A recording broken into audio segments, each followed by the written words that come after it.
Jumpa lagi, jumpa lagi, jumpa lagi. Obrolan sang geledek. Assalamualaikum warahmatullahi wabarakatuh. Apa kabar sahabat sang geledek? Sehat dong? Jumpa lagi di obrolan sang geledek. Obrolan serius, santai, berenergi pastinya bro. Hari ini gue berkunjung ke salah satu tokoh masyarakat Jakarta Utara dan salah satu pemerkasa kampus Utara, Bang Sandi. Apa kabar Bang? Sehat Bang? Alhamdulillah baik sehat. Bang, kabar Bang Sandi dan keluarga selama pandemi COVID-19 ini bagaimana Bang? Ya alhamdulillah, memang saya sejak awal pandemi si keluarga itu menerapkan prokes ya. Sejak awal Maret 2020 kita sudah ini, ya alhamdulillah sampai sejauh ini tidak ada yang terdampak secara kesehatan.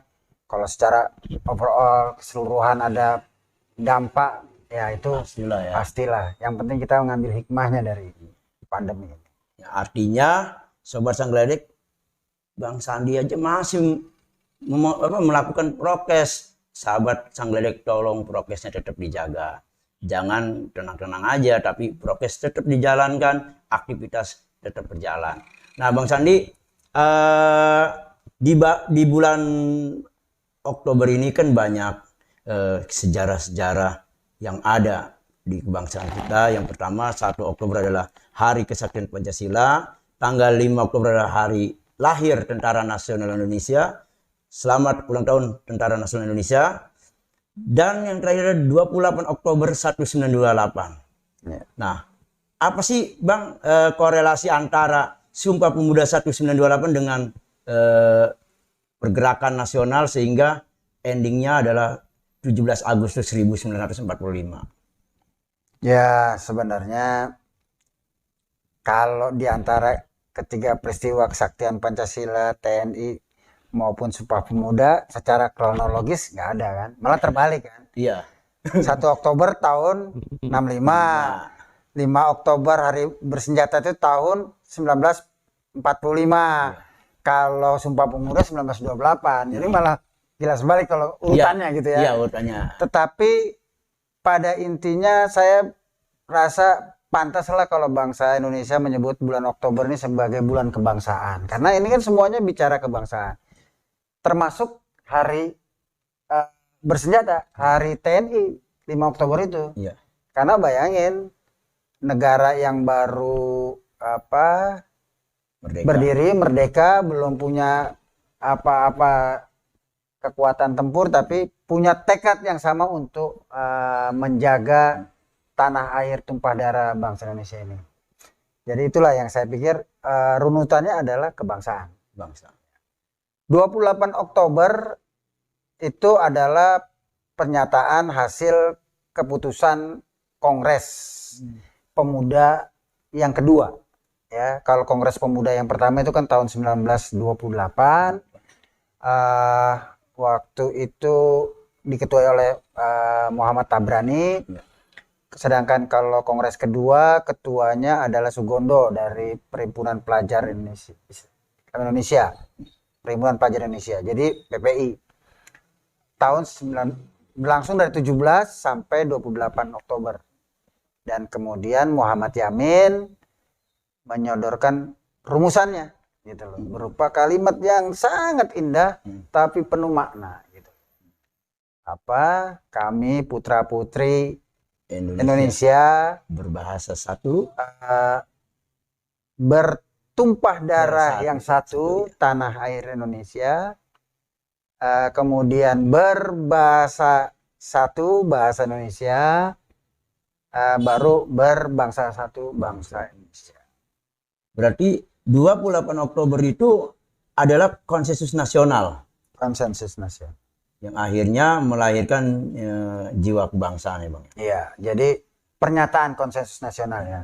Sebenarnya kan cikal bakalnya ya Kongres Pemuda pertama itu sendiri sudah mulai adanya semangat untuk bangkit sebagai satu bangsa Indonesia. Yang kita ketahui dari sejak abad ke 16 ke 17 ya, awal abad ke-17 kita dikatakan dijajah Iya. gitu kan oleh bangsa Eropa, walaupun sebagian sejarawan menyebutkan tidak benar Indonesia dijajah sejak itu, karena pada saat itu kedaulatan kerajaan-kerajaan Indonesia sebenarnya masih ada.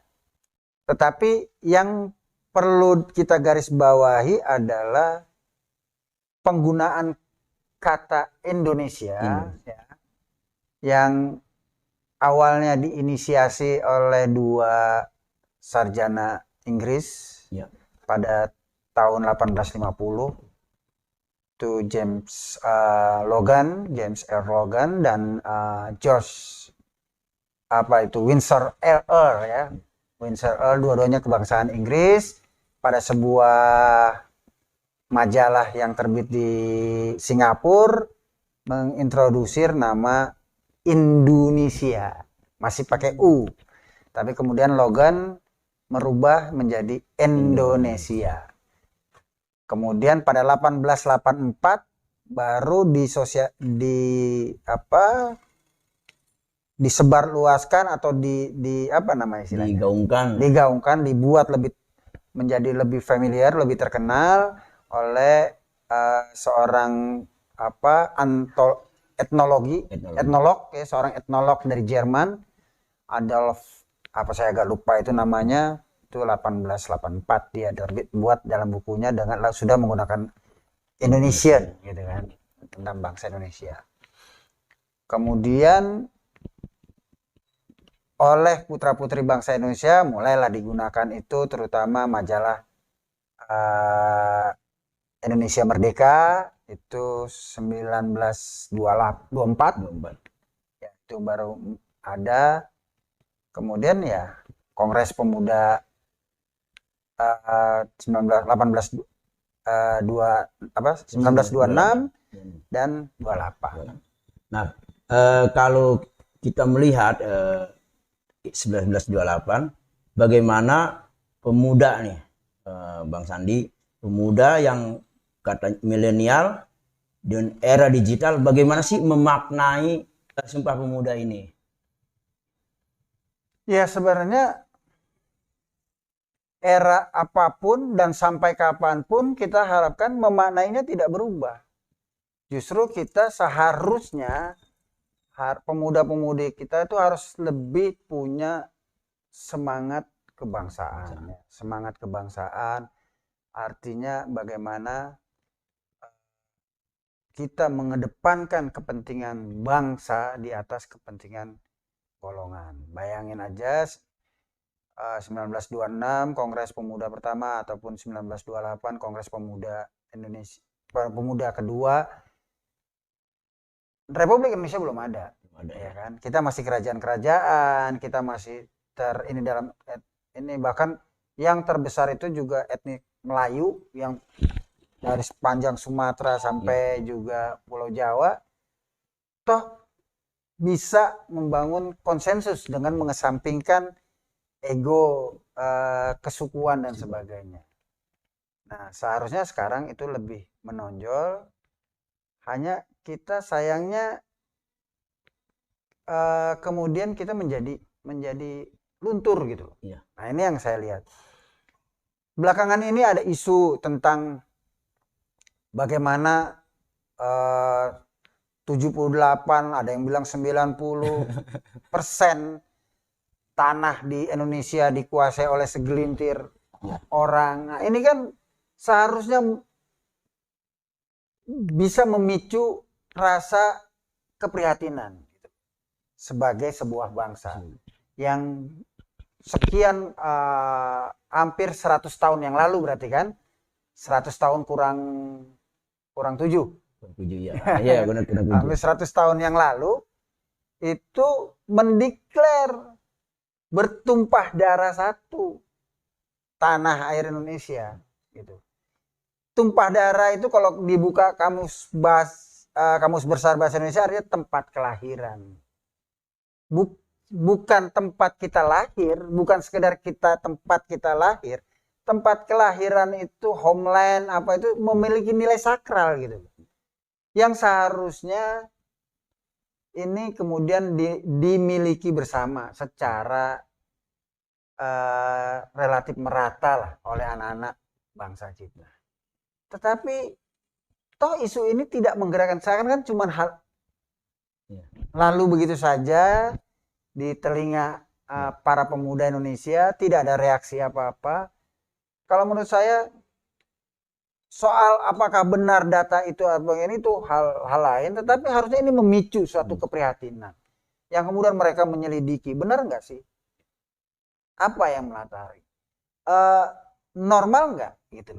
Kondisi ini normal nggak gitu? Bagi sebuah bangsa yang diperjuangkan bersama, kita ini bukan bangsa yang dibangun oleh elit, kita dibangun oleh akar rumput, ya kan? Berjuang pakai bambu runcing. Kalau pakai elit itu ketika class action Soekarno Hatta ditangkap di Jogja oleh Belanda, selesai. Tapi kan enggak.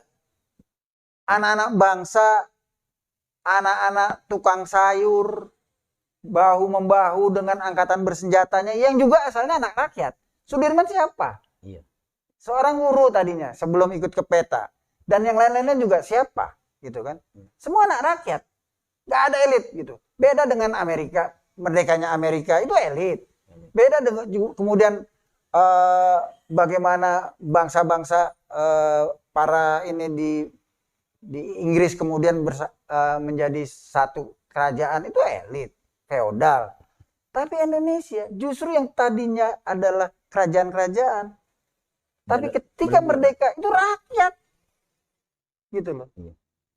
Silakan itu siapa itu yang punya Sentul City dulu lagi itu nenek moyangnya ngapain buat ini, gitu loh. Ini saya tidak mau mencoba ini ya, tapi cobalah digali. Wajar nggak sih, normal nggak sih gitu loh, tanah yang dibela oleh tumpahan darah ratusan ribuan pahlawan kita yang notabene rakyat jelata itu kemudian tiba-tiba dikuasai oleh hanya segelintir orang. Nah, menurut saya ini sangat aneh pada jiwa nasionalisme pemuda Indonesia kalau tidak tergerak gitu dengan hal ini.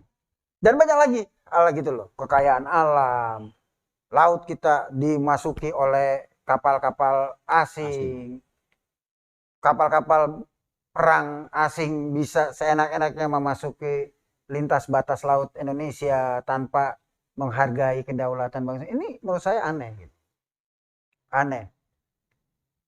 Sementara ya, dan ada satu lagi yang banyak orang lupa, seakan-akan kalau 28 Oktober itu hanya bicara teks Sumpah Pemuda.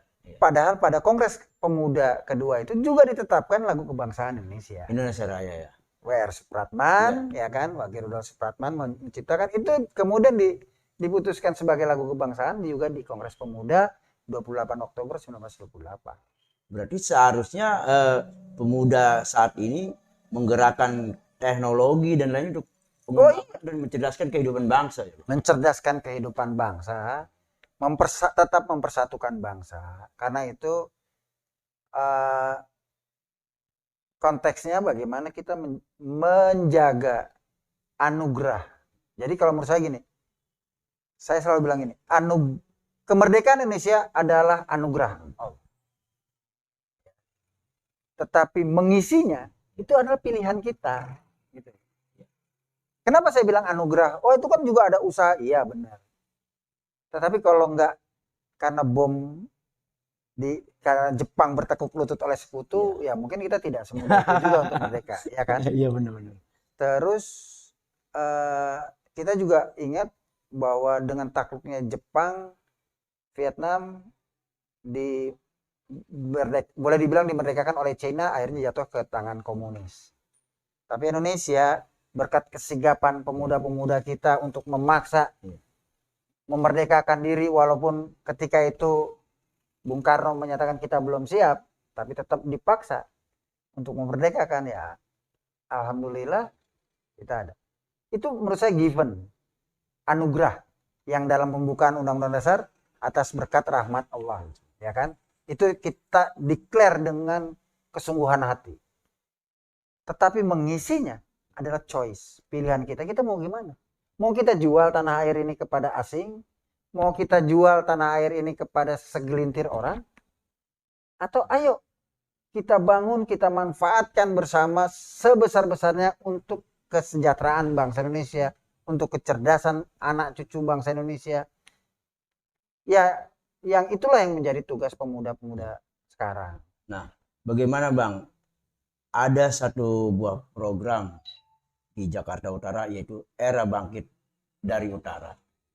Nah, bagaimana mensinkronkan jiwa kepemudaan yang penuh nasionalis dengan menggerakkan Era Bangkit dari Utara? Ya. Nah, apa sih yang harus pemuda, ya khususnya nih Sobat Sanggledek Jakarta Utara, harus diapain sih Bang? Kan kita SDM banyak nih, ada seniman, ada pelukis, ada banyak lah. Ini apa sih langkah-langkah yang harus kita lakukan gitu selaku pemuda Jakarta Utara? Iya, kan seni itu sebenarnya memiliki peran yang sangat besar. Karena di samping kognitif, sebenarnya yang kemudian sangat membentuk sikap sebuah karakter, sikap bangsa itu adalah faktor emosional atau afeksi ya kalau dalam bahasa ini. Nah, seni bermain di situ. Seni bermain di situ. Bagaimana sebuah lagu mars bisa menggugah orang maju ke medan perang dan rela mengorbankan nyawa, itu juga sebuah. Bagaimana sebuah lagu yang bahkan dengan sendu bisa menyentuh sensitivitas anak bangsa kita untuk kembali peduli kepada masa depan Republik ini. Ingat, Republik ini bukan milik kita, bukan warisan orang tua dan itu, tetapi ini titipan anak cucu kita gitu, yang satu saat harus kita serahkan kepada mereka sebagai sebuah tanah tumpah darah dan bangsa yang berdaulat gitu loh.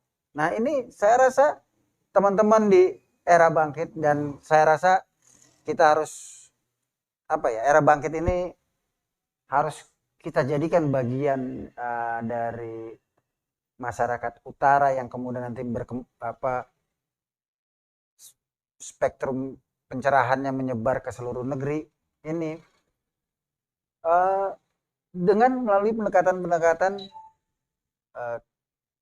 seni dan budaya yang menyentuh langsung. Kadang-kadang ini masalah choice ini juga masalah kepedulian, masalah hati, masalah sensitivitas sosial kita. Yang anak-anak muda kita ini sekarang sudah dari muda sudah terhasut sama individualistik melalui gadget-gadget yang ini yang katanya mengconnecting people, tetapi justru pada dasarnya justru mengisolasi. Bayangin nggak kena, kita merasa wow bangga dengan teman 5.000, 10.000 di Facebook, sementara sama tetangga sebelah nggak kenal, nggak pernah ngobrol gitu. Nah, ini menurut saya mudah-mudahan dengan teman-teman Era Bangkit dari Utara ya, teman-teman musisi, teman-teman ya seniman-seniman yang lain, syair apa segala macam, lukis, teater, itu bisa mungkin bisa lebih menggugah lebih dari sekedar kajian-kajian akademis gitu. Menurut saya itu berarti Era Bangkit dari Utara adalah sebuah gerakan moral yang diharapkan tumbuh dari akar rumput, sehingga di situ ada namanya pencerahan bersama dan tumbuh bersama. Tinggal, nah ini Bang Sandi, bagaimana sih peranan pemerintah yang diharapkan Bang Sandi nih untuk menopang ketika gerakan moral sudah berjalan, kan harus ada panggung yang harus tersalurkan juga gitu. Nah, menurut Bang Sandi gimana? Gini, saya sendiri orang yang ya cukup banyak mengusung kebebasan berpikir ya dan berpendapat. Nah, menurut saya pemerintah juga harus mendukung ini. Secara fair ya, pemerintah mengayomi. Ya. Jadi saya termasuk orang yang berpikir dan berpendapat itu biarkan gitu. Jangan dikriminalisasi, jangan ditanggepin gitu loh. Nah, ini perlu pembinaan nih. Jangan juga kelompok-kelompok itu sedikit-sedikit mengadu hate speaking, ujaran kebencian, Iya, iya. pencemaran nama baik, yang membuat itu ini. Tetapi menurut saya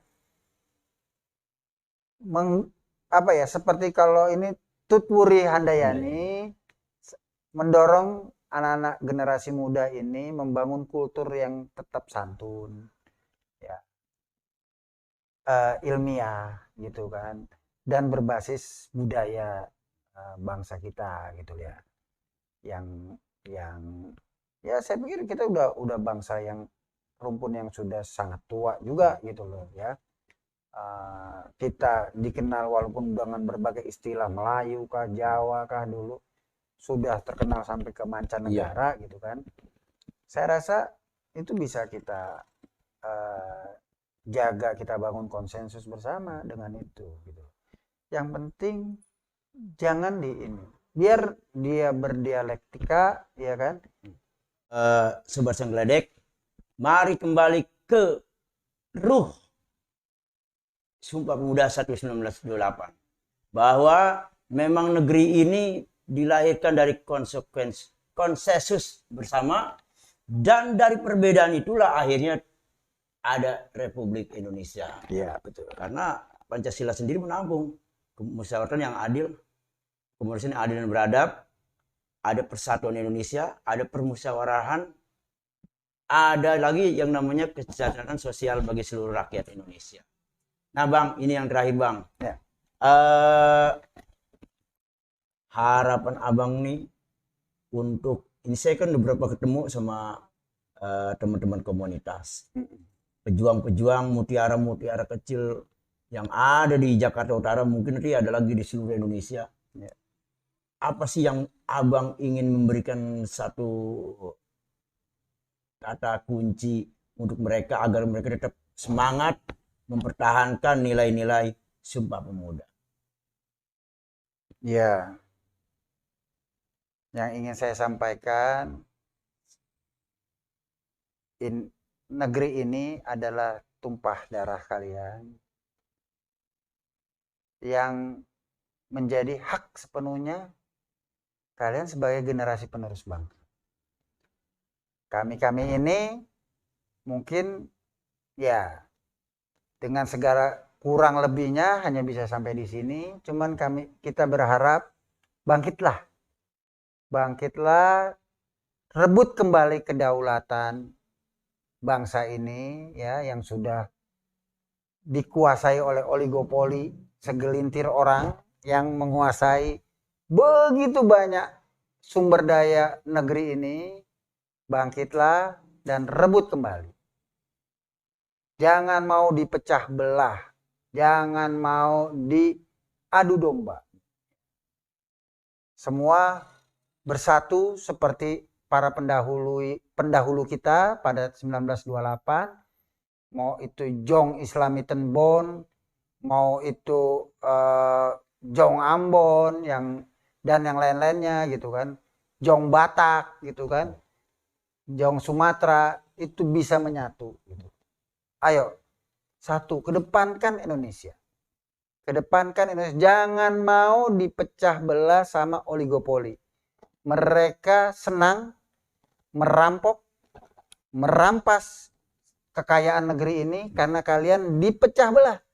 Kalian ribut untuk hal-hal yang gak penting. Ya. Jadi bersatulah, wahai pemuda Indonesia, generasi emas bangsa ini, kembalikan kedaulatan negeri ini. Saya rasa itu yang. Oke, Sobat Sang Gledek, kita harus selalu menanamkan rasa cinta tanah air. Kita selalu menanamkan bahwa memang di negeri ini Bhinneka Tunggal Ika. Kita berbeda-beda tapi tetap satu juga, yaitu Negara Kesatuan Republik Indonesia. Itu saja obrolan dengan Bang Sandi. Sampai jumpa di obrolan-obrolan yang berikutnya. Obrolan serius, santai, berenergi pastinya bro. Terima kasih. Assalamualaikum warahmatullahi wabarakatuh.